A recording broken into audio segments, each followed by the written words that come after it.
નમસ્કાર ખેડૂત મિત્રો, મારું નામ છે અલ્કેશ પટેલ અને આપણી યુટ્યુબ ચેનલ છે ખેતીની વાત મારું ગુજરાત. મિત્રો આપણી દુકાનનું નામ છે Hindustan agro seeds, Kalavad, proper Kalavad, તાલુકો કાલાવડ, જિલ્લો જામનગર. મિત્રો તો આજે તારીખ છે 21/9/2024. મિત્રો આજરોજ આપણે વાત કરવાની છે મિત્રો કે એક ખેતીલક્ષી વાત કરવાની છે, ખેડૂતના હિતની વાત કરવાની છે.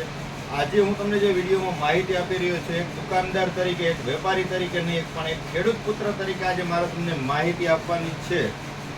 તો જેથી કરીને આપણો વિડીયો જે છે એ આપણે પૂરો જોવાનો છે, બીજા ગ્રુપમાં શેર કરવાનો છે, આપણી ચેનલને સબસ્ક્રાઈબ કરવાની છે. મિત્રો તો વિડીયો આપણે શરૂઆત કરતા પહેલા તમને હું વાત કરી દઉં કે અત્યારે જે છે સમયગાળો, હવે જે આગોતરા વાવેતર જે છે મગફળીના જે હતા એ નીકળી અને શિયાળુ વાવેતર તરફનો સમયગાળો આવી રહ્યો છે. ધીમે ધીમે ખેડૂતો કે બિયારણની ઇન્ક્વાયરીમાં છે કે ભાઈ શું વાવેતર કરશું, કઈ જાત વાવેતર કરશું, બરાબર છે.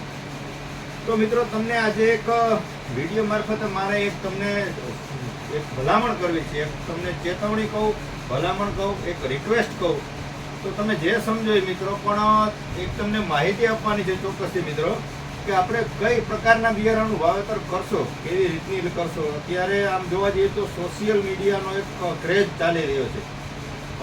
જે જોઈએ તો અલગ અલગ સોશિયલ મીડિયામાં અલગ અલગ પ્રકારના, વિવિધ પ્રકારના અવનવા તમને જે માહિતી આપતા હોય છે. ઘણી બધી કંપનીઓ જાહેરાત કરતી હોય છે. તો એમાંથી સોશિયલ મીડિયા સારી વસ્તુ છે, આપણે ખરાબ નથી ગણતા, પણ એમાંથી તમારે કયું ગ્રહણ કરવું, કઈ વસ્તુ સાચી છે, કઈ વસ્તુની તરફ આપણે આગળ હાલવાનું છે એ તરફ કરવી ખાસ મહત્વની છે. મિત્રો કેમ કે સોશિયલ મીડિયામાં બે પ્રકારના જ માણસો તમને જોવા મળશે. એક સચોટ નિસ્વાર્થ ભાવે સારી સાચી માહિતી આપવાવાળો વર્ગ છે, અને બીજો જે છે એ પૈસા કમાવા, ખેડૂતના જે પૈસા જે છે એ લૂંટવા, અને ક્યાંય ને ક્યાંય ખેડૂતનો હિત જ નથી ઈચ્છું એમ કહીએ તો હાલે, અને જે છે એ ખેડૂત પાસેથી કેમ બને એટલા વધારે પૈસા પડાવવા, આ માટેની એક જે સાયકલ ચાલે છે. મિત્રો કોઈ ખોટી કે કોઈ દુઃખ લગાડવાની વાત નથી, પણ મિત્રો આપણે સાવચેત રહેવાનું છે. આપણે કઈ પ્રકારનું બિયારણ પસંદ કરવાનું છે, કોના ઉપર ભરોસો કરવાનો છે, આ એક હકીકત છે. મિત્રો કેમ કે આપણે આમ છેલ્લા 4-5 વર્ષથી જોવા જઈએ તો બીજા રાજ્યોના કે બીજા વિસ્તારોના, બીજા એરિયાની ઘણી બધી એવી જાતો આવી કે ભાઈ મગફળી તો કે એ બાજુ 60-70 મણ થાય છે, આપણે 40 મણ તો થાય ને. સોયાબીન તો કે ત્યાં 50 મણ થાય છે. ડુંગળી તો કે ત્યાં 200-300 મણ થાય. સોરી, ડુંગળી તો કે ત્યાં વીઘા 200 થી 300 મણ સુધીની થાય છે. તો એની એ જ વસ્તુ મિત્રો આપણે અહીંયા યુનિવર્સિટી, અલગ અલગ ઘણી બધી યુનિવર્સિટી છે, એમના જે વૈજ્ઞાનિકો છે એ લગભગ મારા ખ્યાલથી 10 વર્ષથી એના માટે જે રિસર્ચ કરે છે, ત્યારબાદ કોઈ નવી વેરાયટીનું સંશોધન થતું હોય છે. તો બીજા રાજ્યોની અહીંયા આવે છે, તો તમે મને બતાવો એવી વેરાયટી કે એનું અત્યારે અસ્તિત્વ રહ્યું હોય. છેલ્લા 4-5 વર્ષમાં ઘણી બધી આવી બહારના રાજ્યોની, અને ખેડૂતો પાસેથી અસંખ્ય અને 4 ગણા આમ કહીએ તો એટલા પ્રમાણમાં પૈસાની લૂંટ કરી છે. મગફળીની વેરાયટી એવી છે, સોયાબીન આવ્યા છે, અલગ અલગ ઘણી. આપણે કોઈ કંપનીના પર્સનલી નામ નહીં આપીએ, પણ મિત્રો એમાં ક્યાંય ને ક્યાંય બરબાદી, પૈસા જે છે એ ખેડૂતોના જ ખર્ચાના છે, વચેટિયા કમાણા છે, જે બીજા રાજ્યોના જે છે એ અહીં પહોંચાડી છે એ લોકો કમાણા છે, અહીંયાથી જે લોકો જે સપ્લાય કરતા હતા એ લોકો કમાણા છે, અને રોવાનો વારો માત્ર ખેડૂતોને જ આવ્યો છે. આ એક સત્ય હકીકત છે. તમે પોતે પણ અનુભવ કર્યો હશે, અને બીજા લોકોએ જે કર્યો હશે એને પણ ખ્યાલ જ હશે કે આમાં હકીકત પરિસ્થિતિ શું થઈ છે. તો કહેવાનો મારો ભાવાર્થ એટલો જ છે મિત્રો કે આપણી અહીંની લોકલ કંપની, અથવા આપણે જ્યાંથી ખરીદી કરો છો, આપણા નજીકના સેન્ટરમાં કે આપણે જ્યાંથી ખરીદી કરીએ છીએ ત્યાંથી ખરીદી કરવાનો આગ્રહ રાખો. આપણી જાણીતી કંપનીનો ખરીદી કરવાનો આગ્રહ રાખો. સારું બિયારણ મળે છે, સારી વસ્તુ થાય છે, સારી વેરાયટી બને છે. એ ભાવોને તમે શું કામ એને નવું નવું ગોતવાનો આગ્રહ રાખો છો? કેમ કે આ લાઈન જ આખી પ્રકારની છે કે તમે વાત એવી કરશે કે 50 મણ થશે, અહીંયા તમે વાવશો એટલે 25 મણ થશે. પછી તમે એનો કોન્ટેક્ટ કરશો કે એને પૂછવાની કોશિશ કરશો તો તમને કહી દેશે કે તમારે ત્યાં વાતાવરણ અનુકૂળ ન આવ્યું, તમારે જમીન અનુકૂળ ન આવ્યું. આ બધા છટકવાની બારીઓ છે મિત્રો. હકીકત આવું કાંઈ હોતું નથી. કેમ કે આપણી યુનિવર્સિટી અલગ અલગ સંશોધન કરે છે. જુનાગઢ છે, દાંતીવાડા છે, અલગ અલગ યુનિવર્સિટી સંશોધન કરે છે. તો એની સંશોધન જે જાતો અલગ અલગ આવે છે એ વાવવાનો આગ્રહ રાખો. એ ચોક્કસથી સારી જ થવાની છે.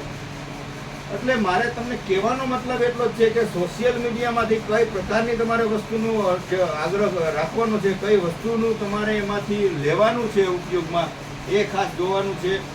અત્યારે સિઝન આવી રહી છે તો પુષ્કળ ઘણી બધી કંપનીઓ આવી જશે કે ભાઈ તમે અમારું આવો વેરાયટી ધાણાની આટલું ઉત્પાદન આવશે, તમે અમારા ચણા આવો આટલું ઉત્પાદન આવશે.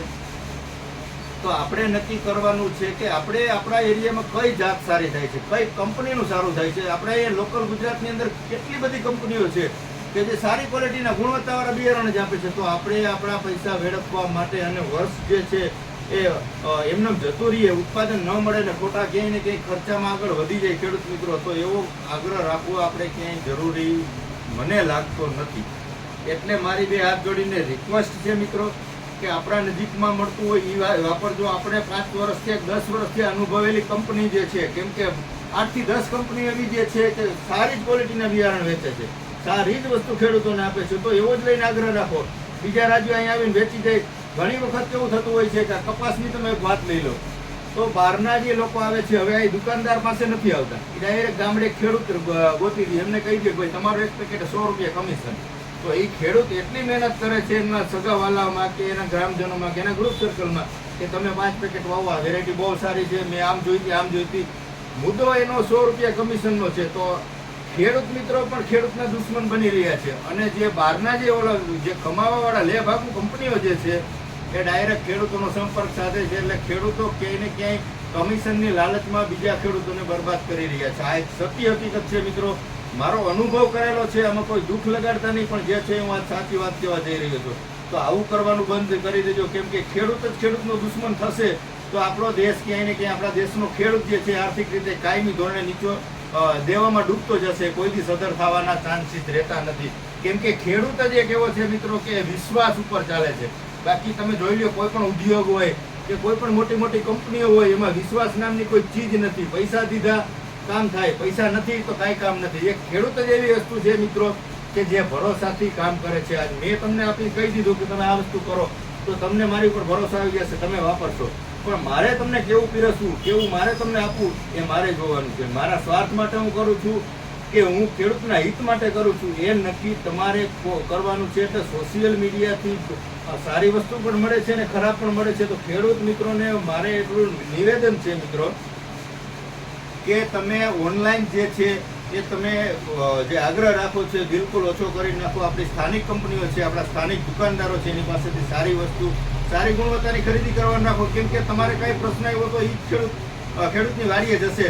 તમે બહારથી મંગાવ્યું છે એ ક્યાંય કોઈ ખેડૂતની વાડીએ જોવા આવશે નહીં. આ એક હકીકત છે. તમે તમારા નજીકના સેન્ટરમાંથી અથવા તમારા ગ્રુપ સર્કલમાંથી લીધું હશે તો એમની જવાબદારી આવે છે, કંપનીની પણ જવાબદારી આવે છે કે ક્યાંય પણ કાંઈ ફોલ્ટ આવ્યો તો કંપનીને ફિલ્ડ વિઝિટ કરવાની જે જરૂર પડે તો ત્યાં એનો સ્ટાફ ચોક્કસથી આવે છે. તો આપણે ઉત્પાદન લેવું છે, આપણે આગળ જે છે આપણે ખેડૂતોને આગળ વધવું છે. આવી લે ભાગુ કંપનીઓની લાલચમાં ફસાઈને ક્યાંય ને ક્યાંય દેવામાં ડૂબવાનો પ્રયત્ન ન કરશો મિત્રો. આમાં આ જ થવાનું છે, બીજું કોઈ વસ્તુ નવી થવાની નથી.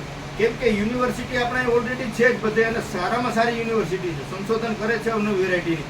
આ તો યુનિવર્સિટીથી એ લોકો તો આગળ વયા ગયા કે ભાઈ એના કરતાં અમારું તો આવું છે. હકીકત આ પ્રશ્નો કોઈ વાત ક્યાંય સાચી જ નથી, એમ તમને કહી શકું તો હાલે. તો માટે મારે ભલામણ એટલી કરવાની છે મિત્રો કે તમે સારી ગુણવત્તાની, સારી ક્વોલિટીની, સારી વસ્તુ તમારા વિસ્તારમાં થાય એ જ વાવો, બીજું કાંઈ વાવોમાં. હું તમને ભલામણ કરું કે તમે આ વસ્તુ વાવી દો, આ વસ્તુ વાપરી દો. તમારા નજીકના, તમે અહીંથી મારાથી 300 કિલોમીટર દૂર છો તો તમારે થતું હોય એ મારે નથી થવાનું, મારે થતું હોય તમારે નથી થવાનું. તમારા નજીકના વિસ્તારમાં જે સારું થતું હોય, જે વસ્તુ થતી હોય એ વાપરવાનો, એ વાવવાનો આગ્રહ રાખો, જેથી કરીને આપણે ઉત્પાદન ક્યાંય ને ક્યાંય સારું મેળવી શકીએ. આપણે જે માહિતી આપીએ છીએ સારી કંપનીને આપીએ છીએ. શું કામ? કે સારી કંપનીની તમે અહીંયા દવા વાપરો તોય ભલે, અને 300 કિલોમીટર ને 500 કિલોમીટર દૂર વાપરો તોય ભલે એના રિઝલ્ટ મળશે. એવી મને વિશ્વાસ છે એટલે હું તમને એની ભલામણ કરું છું. હું મારા બિઝનેસ માટે, મારો ધંધો આગળ વધારવા માટે, મારો ધંધો મોટો કરવા માટે નથી કરતો. હું ખેડૂતોનો હિત થાય, ખેડૂત ક્યાંય ને ક્યાંય આગળ વધે, સારી વસ્તુ વાપરતો થાય, સારી ક્વોલિટી વાપરતો થાય. આ મુદ્દાથી હું વિડીયો બનાવું છું મિત્રો, એક ચોક્કસથી વાત સમજી લેજો. કેમ કે હું એક કઈ પ્રકારનો એવો આગ્રહ નથી રાખતો તમે મારી પાસે જ મળશે, મારી પાસેથી જ લઈ જાઓ, હું તમને મોકલી આપીશ, આવો મારો એકય આગ્રહ નથી. તમે મારા મેસેજ વાંચી લેજો. મને કોલ કરે છે જે ખેડૂત મિત્ર, એને હું શક્ય હોય ત્યાંથી એના વિસ્તારમાંથી મળી રહી એવા હું પ્રયત્ન કરાવું છું. હું મારી પાસે લેવા આવો એવો એક પણ પ્રકારનો આગ્રહ રાખતો નથી. મારે સાચી વસ્તુની માહિતી આપવી છે, મારે વેપાર કરવો નથી. મારી પાસે છે કસ્ટમર, મારા પૂરતા મારે જે રોટલો મને નીકળી જાય એટલા મારી પાસે છે કસ્ટમર મિત્રો. પણ મારે ક્યાંય ને ક્યાંય ખેડૂતોના હિતની વાત આવે ત્યારે મારે સવાલ ઉઠાવવાનો ચોક્કસથી મને એવું અંદરથી એવી થાય છે કે મારે ખેડૂતોને ક્યાંય ને ક્યાંય બચાવવાની કોશિશ મારે કરવી જોઈએ મિત્રો. તો હું એવા જ પ્રયત્ન કરીશ મિત્રો. તમે અહીંયા આવો છો મારી પાસે, ઘણા બધા ખેડૂત મિત્રો યુટ્યુબના મારા વિડીયો જોઈને વિડીયો મારફતે મારી મુલાકાતે લીધી છે. તે બધા એ રૂબરૂ અનુભવ પણ કરેલો છે કે આ ભાઈ બોલે છે એવું જ છે. વિડીયોમાં કંઈક વસ્તુ અલગ છે અને અહીંયા રૂબરૂ અલગ છે. એવું કોઈ વસ્તુ તમને જોવા નહીં મળે. જે લોકોએ રૂબરૂ મારી મુલાકાત લીધી છે એમને તમે કોઈ પણ પૂછી શકો છો મિત્રો. તો આજે હું તમને જે વાત કરી રહ્યો છું કે જે સોશિયલ મીડિયામાં તમને જે બતાવવામાં આવે છે અને એનો જે હકીકતની એની જે બેકગ્રાઉન્ડ હોય છે એ વસ્તુ બે અલગ હોય છે. તમને બતાવવા પણ એવા ફોટા બતાવશે કે આ જોઈ લો, આ ખેડૂત બતાવશે. કોઈ ખેડૂત કહેશે કે ભાઈ મારે મગફળી યાર 50 મણ થઈ. તો ખેડૂતો તમને પણ હું સાવચેત કરી દઉં છું કે તમે કોઈ કંપનીવાળાની લાલચમાં આવીને એ કાંઈ તમને 2-5 લાખ રૂપિયા દઈ નથી જવાના. તો ખોટા જેટલું તમને ઉત્પાદન મળે એવું છે કે જેટલું તમને મળ્યું છે એવા સાચી જ માહિતી આપો. કેમ કે તમારો વિશ્વાસ છે એ બીજા ખેડૂતો કરે છે. આજે હું કંપનીવાળો છું તો મારો ભરોસો નહીં કરે. એટલે હું જે છે એ ખેડૂતને એક સહારો બનાવીશ કે ખેડૂતને કહીશ કે તમે ભાઈ આનું ઉત્પાદન 50 મણ મને મળ્યું, આવું તમે એક વિડીયોમાં મને કહો, એટલે જેથી કરીને ખેડૂત બીજા વાપરતા થાય. તો ખેડૂતો જે વિડીયા બનાવે છે અથવા જે કાંઈ જે વેપારીઓ જે છે, જે કંપનીવાળા છે, જે વાડીઓને વિઝિટ કરી અને ખેડૂતો પાસે જે છે એ ખોટી રીતે માહિતી અપાવીને બીજા ખેડૂતોને ભરમાવવાની કોશિશ કરે છે. તો આ મિત્રોને પણ મારી 2 હાથ જોડીને વિનંતી છે કે ખેડૂતોને ક્યાંય ને ક્યાંય તમે ભરમાવવાની કોશિશ ના કરશો. જે સત્ય હકીકત છે એ બતાવો અને સત્ય છે એ સાબિત કરવાની જરૂર નથી પડતી. આ એક ચોક્કસની વાત છે મિત્રો. સત્ય જે છે, સારી વસ્તુ છે એ બોલવાની જ છે. આજે મેં વાપરી તો મને રિઝલ્ટ મળવાનું છે, બીજા 2-5 જણાને ભલામણ કરી તો એને રિઝલ્ટ મળવાનું જ છે. તો મારી ભલામણ એટલી જ છે કે સારી વસ્તુ એની જાહેરાત કરો. જે સત્ય જે છે, જેનું જેટલું ઉત્પાદન મળતું હોય ચોક્કસથી ભલામણ કરો. આપણે સારું ખેડૂતોને સારું ઉત્પાદન મળે આટલી જ કોશિશ કરવાની છે. ખેડૂતોને ખોટી લાલચ આપી કે આ તમે વેરાયટી મારી કંપનીની વાવો અથવા હું જે ભલામણ કરું વાવો એનાથી આ થશે, કે હું જે ભલામણ કરું દવા છાંટો તો એનાથી તમને રિઝલ્ટ આવું મળશે, આવી ખોટી જાહેરાત કરશો નહીં મિત્રો. આ એક મારી તમને 2 હાથ જોડીને રિક્વેસ્ટ છે મિત્રો. બીજી વાત કે ઘણા બધી કંપનીઓ અત્યારે તમે જોઈએ લઈએ તો આપણે જેટલી દુકાનો છે ને એટલી ઓલરેડી કંપનીઓ થઈ ગઈ છે બહાર. તો કંપનીઓ જે અલગ અલગ સ્ટાફ પણ રાખતી હોય છે. તો એ ક્યાંય ને ક્યાંય સોશિયલ મીડિયા મારફત તમારા ઘર સુધી કે તમારા ગામ સુધી કે તમારા આજુબાજુના વિસ્તાર સુધી પહોંચતી હોય છે. તો એ એક વર્ષે તમને આવશે તો તમને એમ કહેશે કે ભાઈ આ તમારા યુપીએલનું અર્ગિલ વાપરો. બીજા વર્ષે આવશે તો બીજી પ્રોડક્ટ લઈને આવ્યો છે. તો આ અર્ગિલમાં શું વાંધો આવ્યો ભાઈ? એટલે જે લોકોને ખાલી વેપાર જ કરવો છે ને એ દર વર્ષે અલગ અલગ કંપની બદલતા હોય છે. આપણે શું કરવાનું છે એમાંથી એ મુદ્દો ચોક્કસથી નક્કી કરવાનો છે. આપણે સારી જ વસ્તુની પાછળ હાલવાનું છે. સારી જ ક્વોલિટીની, સારી જ ગુણવત્તાનું વસ્તુ વાપરવાનો આગ્રહ રાખવાનો છે. કોઈની લાલચમાં આવી જવાનું, કોઈની વાતમાં આવી જવાનું, મારી વાતમાં આવી જવાનું, તમારા સગાવાલાની વાતમાં આવી જવાનું નથી. કેમ કે આ બધી ખેડૂતોને ભરમાવાની, ફોસલાવાની બધી વાતો થતી હોય છે. સારી કંપનીનું વાપરો, સારી ક્વોલિટીનું વાપરો, એમાં કોઈની સલાહ લેવાની જરૂર નથી. તમને સારું જ થવાનું છે. આપણે અહીંથી માહિતી આપી છે, સારી જ કંપનીની માહિતી આપી છે. તમે મારી પાસેથી લ્યો, બીજા પાસેથી લ્યો, બધે સરખા ભાવે મળવાનું છે. હું જે વેચું છું એ ભાઈ જ ત્યાં વેચતો હોય તો એ સારી તમને રિઝલ્ટ મળવાનું છે. તો મારો આગ્રહ ખાલી એટલો જ છે મિત્રો કે તમે સારી વસ્તુ વાપરો. બીજો આપણો કોઈ જ હેતુ નથી.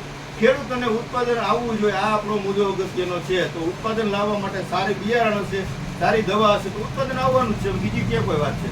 ખાતરમાં તમે જુઓ, રાસાયણિક ખાતરની તમને વાત કરું તો મિત્રો અહીંયા લગભગ બધા સેન્ટરમાં એના ડેપો હોય જ છે. તો ઘણી બધી કંપનીઓ ડાયરેક્ટ ગામડા સુધી પહોંચી ગઈ છે. ગામડે એક ખેડૂતને આપી દે ભાઈ એક બેગે 50 રૂપિયા તમારું કમિશન, તમે તમારા ગામમાં મને એક મિટિંગ કરાવી દો અને એક ગાડી એક 500 બેગ તમે ખાતર અમારું વેચાવી દો એટલે તમને એક બેગના 50 રૂપિયા હું કમિશન આપીશ. તો 50 રૂપિયાના કમિશન પાછળ 500 બેગ બીજા ખેડૂતોને વપરાવે છે મિત્રો. તો આવું ન કરશો. ખેડૂત મિત્રો અત્યારે જે કરી રહ્યા છે ને એ હકીકત બહુ ખોટી વાત છે. કેમ કે બિલમાં આવે છે, સારી વસ્તુ આવે છે, સરકારની એને એપ્રુવલ છે તો એ ડેપોમાં ડાયરેક્ટ આપી શકે છે. ને ડેપોમાં શું કામે નથી આપતા ભાઈ? જ્યાં ખાતર જે લોકો વેચે છે એને આપી દો કે આ વસ્તુ આવે છે, આ આવે છે, ખેડૂતનું તમે આપો. એ ચોક્કસથી સારી વસ્તુ હશે તો સ્વીકાર કરશે ને ખેડૂત સુધી પહોંચાડશે. પણ એ હકીકત જ નથી. હકીકત એની વાસ્તવિકતા જ કંઈક અલગ છે. એટલે તેને ગામડે ડાયરેક્ટ ખેડૂત પાસે વેચવા જવું પડે છે. શું કામે દુકાનદાર પાસે નથી આવતા ભાઈ? એટલે આ બધા મુદ્દા ચોક્કસથી ખેડૂતોએ સમજવાના છે. કેમ કે હું આ વાત કહેવા જઈશ ને મિત્રો, મારી પાસે કોઈ ચોપડીનું જ્ઞાન નથી કે મેં વાંચેલું તમને કાંઈ જણાવતો નથી. કહેવા જઈશ તો વિડીયો આપણો 1 કલાકમાં થઈ જશે. પણ મારે ટૂંકમાં તમને આ બધી માહિતી આપવાની છે કે આપણે કેટલી સાવચેતી રાખવાની છે મિત્રો. હું દેશી ભાષામાં જ વિડીયો બનાવીશ. મારે કોઈ હાઈફાઈ કે હાઈ લેવલનું કે કોઈ મારે બીજી કોઈ કંપની મને જાહેરાત કરવા આપે, કોઈ મારી વસ્તુનો આ કરી દે આ કરી દે, તો મને એમાં 1% રસ નથી ભાઈ. મને જે સારું લાગે છે, મેં જેના રિઝલ્ટ લીધા છે, 5 ખેડૂતો મને કીધું છે કે ભાઈ આ વસ્તુમાં મને રિઝલ્ટ મળ્યા છે, એનો જ હું આગ્રહ કરીશ. કંપની આવીને મને કહી જશે કે ભાઈ મારી પ્રોડક્ટ આ છે, આના અહીંયા રિઝલ્ટ આવવા મળ્યા, આના અહીંયા નહીં. મને આમ આપો, તમે 5 ખેડૂતને ડેમો આપો, ખેડૂત એમ કહેશે કે ના વસ્તુ સારી છે તો ચોક્કસથી વેચીશ. તો હું ચોક્કસથી તમને મીડિયા સામે કે બીજા મિત્રો સાથે શેર કરીશ કે આ વસ્તુ તમે વાપરજો. એટલે તમને કહેવાનો મતલબ માત્ર એટલો જ છે મિત્રો કે જે આપણે શું કરવાનું છે એ ખેડૂતે પોતે નક્કી કરવાનું થતું હોય છે મિત્રો. તો આપણી ભલામણ માત્ર એટલી છે કે ખેડૂત મિત્રો ક્યાંય છેતરાય નહીં મિત્રો. આપણે કાળજી રાખીને બિયારણની ખરીદી કરવાની છે. ઘણા આપણા સેન્ટરમાં ઘણી બધી સારી કંપનીઓ બિયારણ બનાવે છે. સોશિયલ મીડિયા તો એક એવી વસ્તુ છે કે મિત્રો તમને એને પૈસા કમાવાનું એક સાધન બની ગયું છે. એટલે એડવર્ટાઈઝ ઘણા બધા કરશે, લાલચ તમને ઘણી બધી આપશે કે આટલું થશે ને આવું થશે, પણ હકીકત વાસ્તવિકતા એવું થતું નથી. જેથી કરીને આપણે જે સારું થયું છે, આપણે જેનું ઉત્પાદન સારું મળે છે, કંપની જે સારી છે, આ જ વાપરવાનો આગ્રહ રાખો. નવીન કાંઈ કરવાનું નથી. આપણે આગળ પણ બતાવી છે વિડીયોમાં કે તમે અખતરો કરવો હોય, કોઈ પણ કંપની અહીંની જે લોકલ કંપની સારી વેરાયટી નવી વેરાયટી લઈ આવી હોય તો એનો તમે અખતરો કરો, પણ 2 થી 5 વીઘામાં. તમે પછી એક વિશ્વાસમાં આવી અને તમે અડધું વાવેતર કે આખું વાવેતર કરજો, આવું ન કરો. બીજા વર્ષે સારું થાય તો તમે ચોક્કસથી વાવેતર કરી શકો છો. તો મિત્રો ભલામણ માત્ર આવી જ કરવાની હતી. એક આજે ખેડૂત પુત્ર તરીકે તમને વિનંતી કરું છું કે આ બધી જોઈ ચકાસી અને ખાતરી કરીને જે વસ્તુ વાપરવાનો આગ્રહ રાખજો, જેથી કરીને આપણું વરસ ફેલ ન જાય, ઉત્પાદનમાં ઘટાડો ન આવે ને બીજા જે કાંઈ જે છે એ ખોટા ખર્ચા ન થાય. આપણે કેવું કરીએ છીએ કે બીજા રાજ્યોના કે બહારના જે બિયારણ આવે ને 4-4 હજાર રૂપિયાની માણસોએ મગફળીના દોડવા લઈને વાવેતર કર્યું છે. અને દવા તો બાયો પ્રોડક્ટ જે આવે ને ગમે છાંટી દે તો એમાં રિઝલ્ટ મળી જાય. એટલે ભાઈ 4000નું તમે બિયારણ લીધું છે તો તમે શું કામે ને લોકલ દવા વાપરવાથી તમને એવું તમને કેવી રીતે તમે વિચારી શકો કે ભાઈ તમે લોકલ દવા છાપશો તો રિઝલ્ટ મળી જશે સારું, તો બિયારણ લોકલ લઈને વાવી દો ને, શું કામે 4000નું લઈને વાવી? તો આ જે માનસિકતા જે ખેડૂતની છે એ હકીકત પોતે જાતે સુધારવાની જરૂર છે. આમાં બધા પોતાના પૈસા બનાવવા માટે જ અત્યારે બધા નીકળી પડ્યા છે. તો આપણે નક્કી કરવાનું છે કે આપણે કોની સાથે કોના પર વિશ્વાસ કરી અને આપણે આગળ ચાલવાનું છે મિત્રો. તો માત્ર ટૂંકું તમને એટલું કહેવાનું કે સારી કંપની હશે, સારી ગુણવત્તાવાળો માલ હશે, તમે સારી જગ્યાએથી ખરીદી કરતા છો તો તમને કોઈ દિવસ પસ્તાવાનો વારો નહીં આવે. આ ચોક્કસથી છે. કેમ કે કાંઈ પણ ફરિયાદ હશે તો તમારું એનું સોલ્યુશન જે છે કંપની ખુદ કરવા આવશે. આજ મારી પાસેથી તમે લઈ ગયા છો, તમને રિઝલ્ટ નથી મળ્યું, તમારા પાકમાં ઉગાવો નથી એવો બીજો ત્રીજો કાંઈ પ્રશ્ન છે તો મારી જવાબદારી બને છે કે હું તમને એનું સોલ્યુશન કરાવું. હું કંપનીમાં જાણ કરીશ, કંપનીનો સ્ટાફ તમારી પાસે આવશે. આ એક સાયકલ હોય છે. બાકી તમે બહારથી લીધું છે, બહારથી ગોઈતું જ છે, એનો કોઈ કે અતોપતો જ નથી, તો તમે એનો કોન્ટેક્ટ ક્યાં કરશો, શું કરશો? આવી કોઈ લોભામણી જાહેરાતોમાં આવ્યા વગર ચોક્કસથી તમે જે સારું થતું હોય સારી કંપનીનો આગ્રહ રાખજો, આવી મારી ભલામણ છે. બીજું એક દુકાનદારને પણ હું વિનંતી કરીશ કે હું જે વિડીયો મારફતે બતાવું છું એ બધી સારી કંપનીની જ બતાવું છું દવા. હવે ઘણા મિત્રોનું એવું મને ફોટો પણ મોકલે છે કે ભાઈ તમે જે જાહેરાત કરતા હતા દાખલા તરીકે એફએમસીનું લેજન્ડ, તો આ નથી મળ્યું, આના જેવું એક બીજો એગ્રાવાળો આપે છે તો એ લઈને મારી દો. ભાઈ જેવું ને આમાં ઘણો બધો ફરક હોય છે. તો દુકાનદાર પાસે ન હોય તો કહી દેવાનું ખેડૂતને ભાઈ મારી પાસે નથી તો બીજેથી લઈ લો. પણ એનો જેવા આપવાથી ઘણા બધા જે છે રિઝલ્ટમાં ફેર પડી જતા હોય છે. એકને એક જ વસ્તુ છે, તમને કોઈ પણ કંપનીની લઈ લો, એકને એક જ વસ્તુ છે, એકને એક કંપનીમાં 50% લઈને 80% સુધી ભાવ ફેર થતા હોય છે. મોનોકોટો લઈ લ્યો તો સારી કંપનીના લ્યો તો 550 રૂપિયા ભાવ છે, એમાં લોકલ કંપની લ્યો તો 300 રૂપિયાનો મોનોકોટો આવતો હોય. આ એક નોર્મલ વાત છે. તમે આ પ્રોફેનો જે છે સિજેન્ટાનો તમે લ્યો તો આનો 650 રૂપિયા લીટરનો ભાવ છે. આ જ પ્રોફેનો સાહેબ તમે બીજી કંપનીના લેવા જાઓ 400 રૂપિયામાં તમને મળી જાય. તો આમાં સારા ને નબળાની કિંમત થતી નથી. એટલે સારી જ વસ્તુ વાપરવાનો આગ્રહ રાખો, એના જેવું આપવાનું નહીં. આ જ વસ્તુ વાપરવાનો આગ્રહ રાખો, તો આ જ વેચવાનો આગ્રહ રાખો, તો જ ખેડૂત ક્યાંય ને ક્યાંય આગળ આવશે મિત્રો. એટલે વિડીયો ખૂબ લાંબો થતો જાય છે. આપણી ચેનલ તમને સારી લાગતી હોય, કાંઈ પણ મારાથી બોલવામાં ભૂલ હોય અથવા તમે કોઈ પણ અલગથી માહિતી મેળવવા માંગતો તો મને ફોન કરી શકો છો, મેસેજ કરી શકો છો. મારું જે બોલવામાં કાંઈ તમને ખોટું લાગ્યું હોય તો ચોક્કસથી તમે મને ફોન કરીને કહી શકો છો ભાઈ તમારી આ ભૂલ છે, અથવા મેસેજ કરીને કહી શકો છો મિત્રો. હવે રજા આપશો મિત્રો મને. જય જવાન જય કિસાન.